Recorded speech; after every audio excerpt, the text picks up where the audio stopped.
O Adi Damu é advogado e mestre em Direito Constitucional. Foi presidente da OAB Rio, da Comissão da Verdade e da Comissão Nacional de Direitos Humanos da OAB. Eleito deputado federal em 2014 pelo PT, é pré-candidato ao mesmo cargo este ano.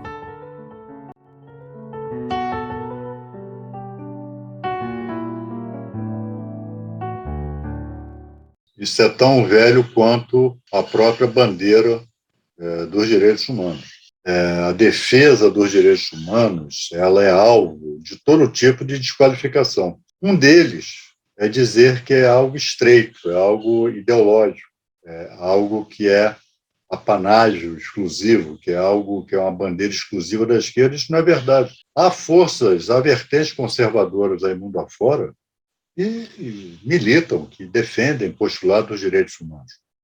Em algumas dimensões com mais ênfase, em outras dimensões com menos ênfase. Hoje já se fala em direitos humanos de sétima geração. A concepção de direitos humanos ela não permaneceu congelada no tempo, mas é algo que seja militante ou seja, qualquer pessoa preocupada com os destinos da humanidade deve prezar, o que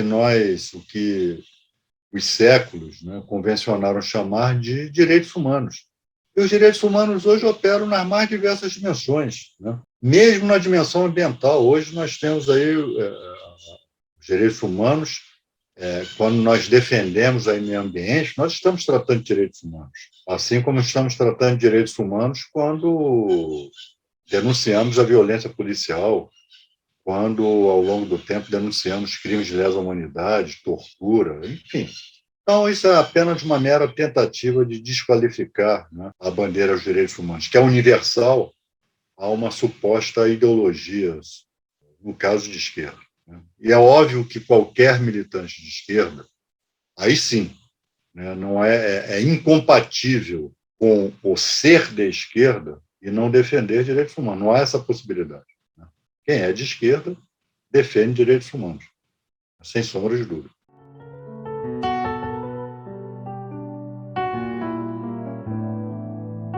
A defesa dos povos originários é a luta contra a ideia desse marco legal.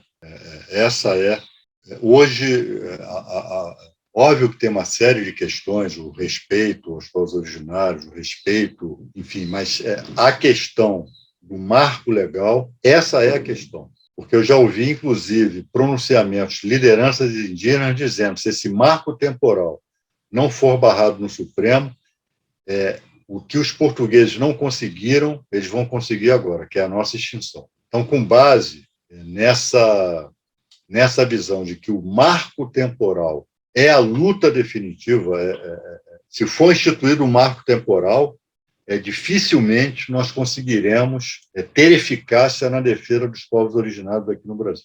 Então, isso é uma ideia esdrúxula, isso é uma ideia inconstitucional. O que se chama de marco temporal? Aqueles que ocupavam terras indígenas quando a Constituição foi promulgada em 5 de outubro, esses têm direito, esses estavam ocupando ali em 5 de outubro de 88, têm direito à demarcação. Quem não estava, não tem. Isso é inconstitucional, não há nada que autorize esse tipo de interpretação. Isso é mais um aspecto do genocídio que, em 1500, foi inaugurado aqui no Brasil contra os povos originários, contra os povos indígenas.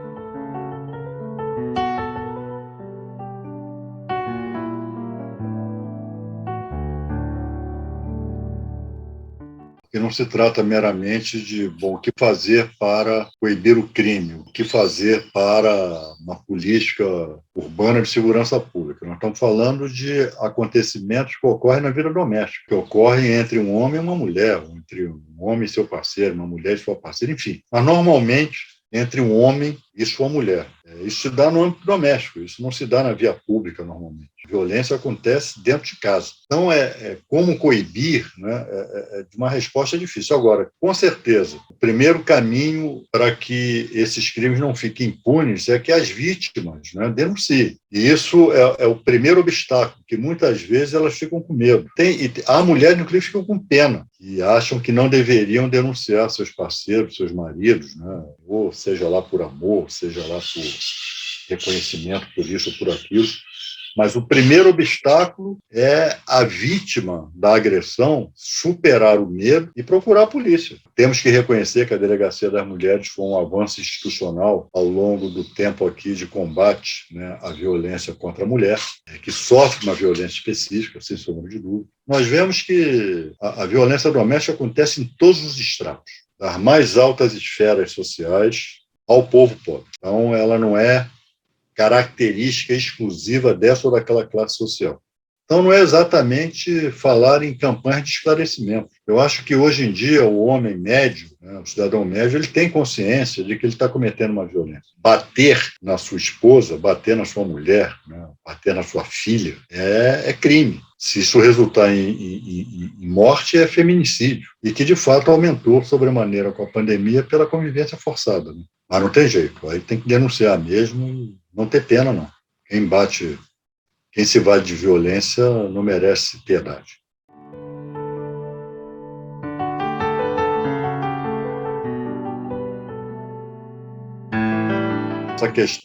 Essa questão das drogas, e a maconha aqui no Brasil, ela é tratada como uma droga ilícita.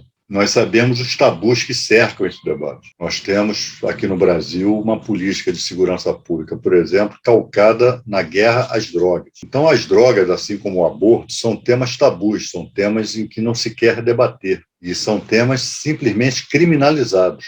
E mesmo agora, com o avanço da ciência, em que se constata que a maconha, a chamada maconha, a cannabis sativa, ela pode servir de tratamento médico, sobretudo nessa dimensão da dor intensa, a dor insuportável, né? Ela infelicita o ser humano. Às vezes o que a pessoa quer não é nem a cura, é simplesmente que não sinta dor, é simplesmente não sentir a dor. E já está demonstrado cientificamente que o canabidiol se presta perfeitamente a esse objetivo. Então, não tem cabimento tratar essa questão fora do âmbito da saúde pública, né, da humanidade, de direito humano, né? É um direito as pessoas não sentirem dor. Então, se há uma droga, se há uma planta, se há um remédio que evita a dor, isso tem que ser apoiado. E não pode ser tratado no plano da moralidade abstrusa, da moralidade imbecil, né, como é tratada aqui no Brasil. E é óbvio que terá todo o meu apoio. Se eu voltar para a Câmara e isso aí não tivesse sido aprovado, eu seria um militante para a sua aprovação. E, como cidadão, eu tenho total apoio e aplaudo aqui a iniciativa do meu amigo, o deputado Paulo Teixeira.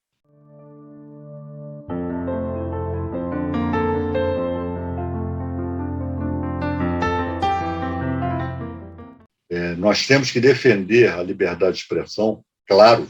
Essa foi uma luta de gerações. Na defesa da liberdade de expressão, muita gente, mundo afora, morreu. Agora, como qualquer direito, isso também não é um direito absoluto. A liberdade de expressão ela acaba quando se começa a abusar dela. E um dos artifícios do fascismo é exatamente esse. O fascismo desinforma, xinga, ofende e diz, e quando é questionado em relação a isso, um agente fascista, né, ele diz que está exercendo a sua liberdade de expressão. Isso não é verdade. Agora, as fake news não podem ficar sem combate, de jeito nenhum, né, porque elas são a falsa liberdade de expressão. A pandemia ela é a maior prova dos malefícios que as fake news podem causar. Podem causar morte. Um presidente da República que vem a público dizer que vacina não adianta, você tem que tomar cloroquina, ele está sendo responsável pela morte de milhares e milhares de pessoas.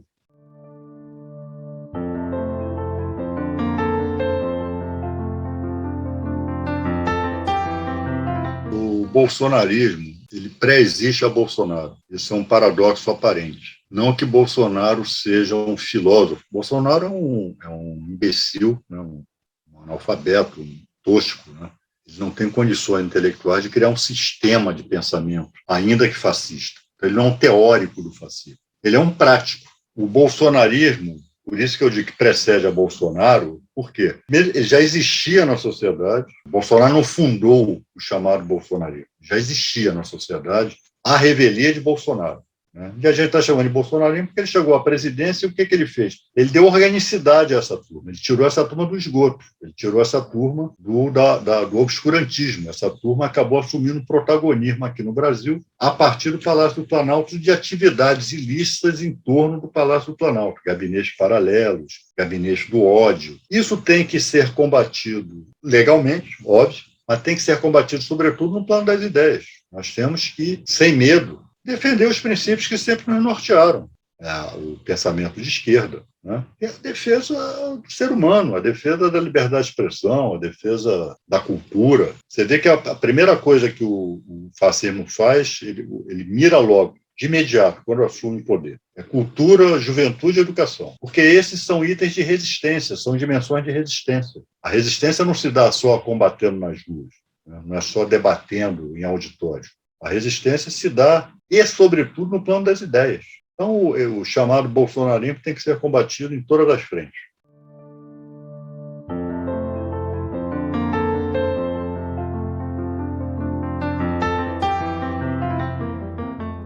Eu já poderia responder, se fosse resposta de bate-pronto, de 1 minuto, se você estivesse lá, você votaria a favor dessa PEC? Votaria. Isso mostra, eu acabei de falar sobre isso, antes de entrar aqui com vocês, eu estava fazendo uma transmissão ao vivo aqui, e esse foi um ponto aí que eu enfrentei. Eu vou repetir mais ou menos o que eu falei lá. Como se dá o debate político aqui no Brasil em relação a determinados temas? Nós já falamos aqui sobre a questão do canabidiol. Como o canabidiol é um produto da maconha, pronto, ele é estigmatizado. Da mesma maneira, toda a régua da política no Brasil, a partir de um tempo para cá, e isso não é novo também, é o chamado combate à corrupção, é o moralismo na política, o falso moralismo.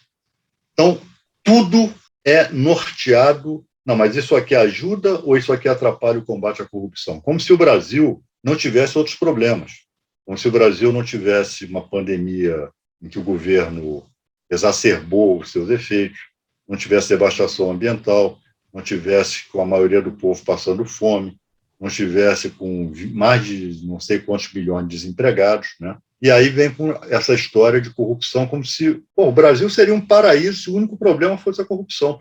Não, vamos pegar então, vamos botar todos os corruptos na cadeia e está resolvido. O Brasil vai ser a nação mais próspera e desenvolvida do mundo. Mas não é assim. Então, em relação ao sistema de justiça, como é que eles fazem? Eles, primeiro, estigmatizam, né? Olha, isso aí vai prejudicar o combate à corrupção. Aí dão a voz, supostamente, aos setores técnicos. Associação Nacional de Procuradores da República, Associação do Juiz Federal, Associação dos Magistrados Brasileiros, e todos repetem a mesma coisa, não vem com um argumento assim, olha, isto aqui prejudica o combate à corrupção e a outros ilícitos, por isso e por aquilo. Não. Então, no Brasil, rapaz, no mundo, nós conhecemos a ideologia liberal, a ideologia fascista, a ideologia socialista, a ideologia comunista. Aqui no Brasil criou-se a ideologia do combate à corrupção. Qual é o mérito da PEC? Você pode fazer um reparo aqui, outro ali. Eu, por exemplo, eu não aumentaria a participação no Congresso Nacional. Eu chegaria lá para o Paulo, eu acho que você devia tirar aqui, aumentar a participação de deputado e senador e botar servidores. Bota um federal, o outro estadual. Aumenta a participação da OAB, da sociedade civil. E qual é a tese? Quem exerce o poder tem que ser contido. A lei tem que estabelecer limites ao exercício do poder. É simples. Agora, simples para nós, porque é muito mais fácil ouvir e entender. Não, essa PEC ela ajuda o corrupto. Essa PEC dificulta o combate à corrupção. Tá comunicado, rapaz. Nós temos que fazer verdadeiras acrobacias. Eu estou aqui defendendo uma tese de ciência política, de direito, de aba 4. Eu estou levando, para responder a tua pergunta, mais de 10 minutos. Eu posso levar horas aqui.